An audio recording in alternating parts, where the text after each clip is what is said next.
po sa atin diyan, sa mga naghihintay po sa akin, sa mga GC po. Pasensya na po kayo mga moms. Ano pong oras na mag-upload muna po ako ng video ngayon. Sa mga GC po na naakyatan ko, maraming salamat po. Sa mga GC naman po na hindi ko pa naakyatan, gagawa natin ng paraan bukas po. Pasensya na po kayo kasi ang dalawa ko pong mata ay babagsak na, hindi ko na talaga kaya. Ngayon, gusto ko po kayong makausap na ako po ay may lakas at energy po kasi baka mamaya po pag kinausap ko po kayo, matamlayan po kayo sa akin. Gusto ko po na kompleto po ang tulog ko ngayon. Kailangan po matulog kasi wala pa po akong masyadong tulog.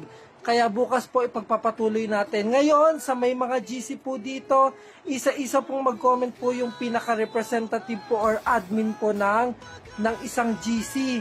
Comment po kayo diyan para po alam po natin kung saan po ako papasok na GC call bukas po. Sana po maunawaan niyo po, pasensya na po sa mga napuyat, sa mga nag-aantay po ng aking akyat sa GC. Maraming salamat po sa pangunawa.